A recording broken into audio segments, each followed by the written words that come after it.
আসসালামু আলাইকুম। আমি আজ আপনাদের মাঝে হাজির হয়েছি লুচি আর আলুর দম নিয়ে। এটা খেতে বেশ ভালো হয়।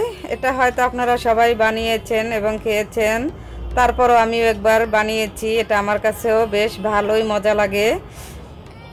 তাই এর জন্য আমি এখানে মেজারমেন্ট কাপের 1.5 কাপ ময়দা নিয়েছি। আমি প্রথমে 1 কাপ নিয়েছি, তারপর আমি পরে আবার আধা কাপ নিয়েছি, এখানে দেখতে পাবেন। এটা আমি লবণ দিয়ে ভালোভাবে মিক্স করে নিতেছি।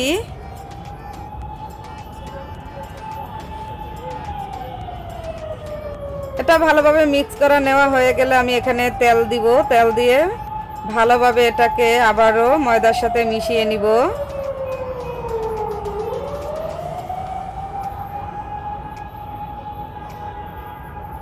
যখন এটা হাতের মুঠোয় আসবে তখন বুঝতে হবে যে আমাদের ডোটা হয়ে গেছে। ডোটা এই পর্যায়ে আসলে আমরা পানি দিয়ে এটাকে ভালোভাবে ডোটা তৈরি করে নিব। আর আমি এখন এই পর্যায়ে ডোটা সম্পূর্ণটা দেখাচ্ছি না, ভিডিওটা বড় হয়ে যাবে। আমি এখন রেস্টে রেখে আলুর দমটা বানিয়ে নিব। এখানে আমি দারচিনি, এলাচ এবং কটা শুকনো মরিচ এগুলো দিয়ে আমি বাগারের জন্য দিয়েছি, একটা ফ্লেভারের জন্য, যাতে খাবার সময় মুখে পড়লে ভালো লাগে। এখন আমি এখানে কয়টি পেঁয়াজ কুচি দিয়ে দিব। পেঁয়াজ কুচি দিয়ে আমি ভালোভাবে এটা লাড়তে চাড়তে থাকবো যাতে পুড়ে না যায়। পুড়ে গেলে তো বুঝতেই পারছেন এটা তিতে লাগবে এবং খেতে ভালো লাগবে না। তাই আমি এটা কিন্তু বেশ বারবার নেড়ে চেড়ে দিচ্ছি।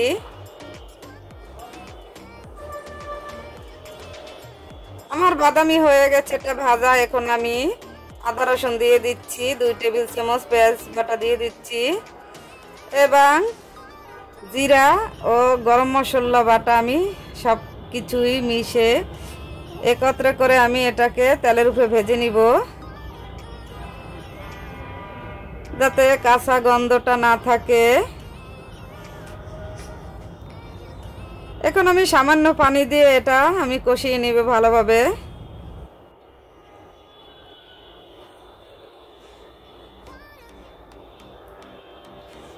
এটার ভিতরে আমি এখন একটু একটু করে গুঁড়া মরিচ দিয়ে দিচ্ছি, লাল মরিচের গুঁড়া দিয়ে দিচ্ছি এবং ধনিয়ার গুঁড়া দিয়ে দিচ্ছি।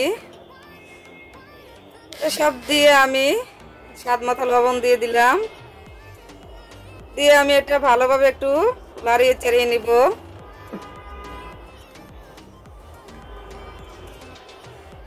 আমি এখানে আলু কটা হলুদ ও লবণ দিয়ে আগে সিদ্ধ করে রেখেছিলাম, সেটা আমি দেখাতে পারিনি কারণ ভিডিওটা বড় হয়ে যাবে, যেহেতু লুচি আর আলুর দম দুটোটাই আমি তৈরি করতেছি। তাই এটি আমি আগেই সিদ্ধ করে রেখেছিলাম, হালকা সিদ্ধ করে রেখেছিলাম, আমি পুরোটা সিদ্ধ করিনি। এখন আমি এতে ভালোভাবে কষিয়ে নিতেছি। আর আমার কষানোটা আমি ভালোভাবে দেখাতে পারিনি, ভিডিওটা বন্ধ ছিল, তাই আমি পানিটা দেওয়া দেখাতে পারিনি। আমার আলুর দমটা কিন্তু এখন হয়ে গেছে।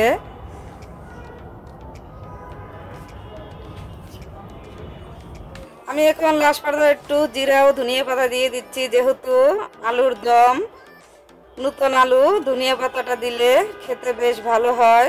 ঘ্রাণটা তো সবাই বুঝেন ভালো লাগে। হ্যাঁ, আমার আলুর দমটা হয়ে গেছে। আমি এভাবে মাখা মাখা করেই উঠাবো, কারণ আলুর দমে বেশি ঝোল থাকলে ভালো লাগে না খেতে। আমি এখন আমার ডোটা রেস্টে রেখেছিলাম, আমি এখন লুচিগুলো তৈরি করে নিব।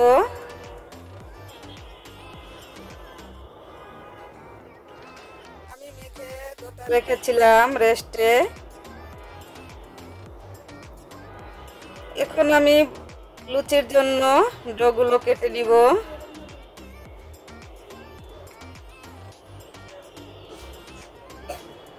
এখানে আমি আমার সাইজ মতো ডোগুলো নিয়ে নিচ্ছি।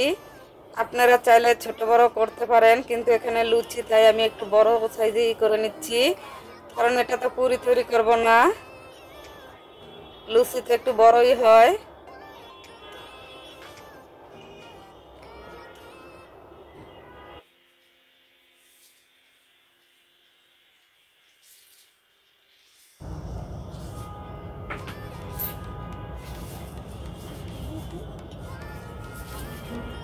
আমি এটার উপরে সামান্য একটু তেল মেখে রেখেছি যাতে ডোটা শক্ত হয়ে না যায়।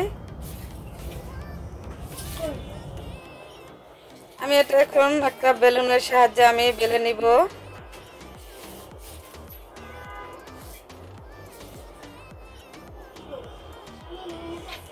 এটা বড় হইলে ভয়ের কিছু নেই, কিন্তু এটা তেলে দিলে যখন চারপাশ দিয়ে ফুলে উঠবে এটা ঠিক সাইজেই থাকবে।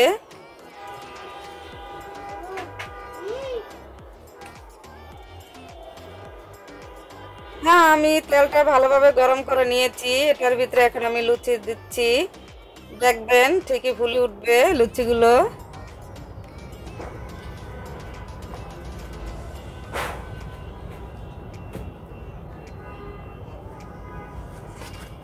আমার প্রতিটা লুচি কিন্তু এভাবে ফুলে উঠেছে। আমি ভিডিওতে সম্পূর্ণ লুচিগুলো দেখাতে পারিনি,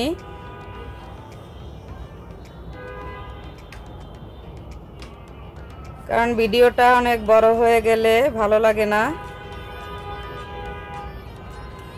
আমার একটা লুচি হয়ে গেছে, আমি এটা এখন তুলে রেখে দিব।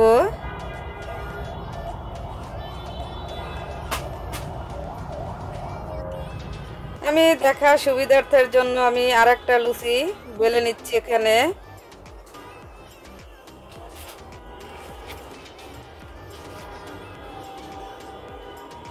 হ্যাঁ, আমার এটা বেলা হয়ে গেছে, এখন আমি এটাও দিয়ে দিব তেলের ভিতরে।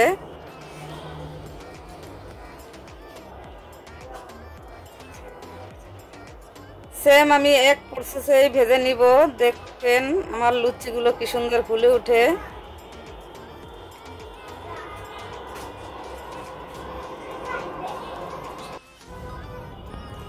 হ্যাঁ, দেখতেই পারছেন লুচিগুলো কি সুন্দর ফুলে উঠতেছে আর ফুলে উঠেছে।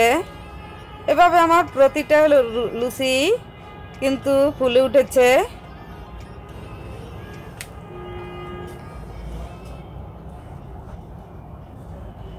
হ্যাঁ, আমি এখন একটি প্লেটে সার্ভ করে নিচ্ছি। দেখতেই পারছেন মাশাআল্লাহ দিলে দেখতেও খুব সুন্দর এবং খেতেও খুব বেস্ট ভালো হবে। এই শীতে আপনারা একবার হলেও ট্রাই করে দেখবেন। এটা খেতে বেশ সন্ধ্যাকালে বেশ ভালোই হয় এবং আড্ডাটা ভালোই জমে খেতে বসলে। খোদা হাফেজ।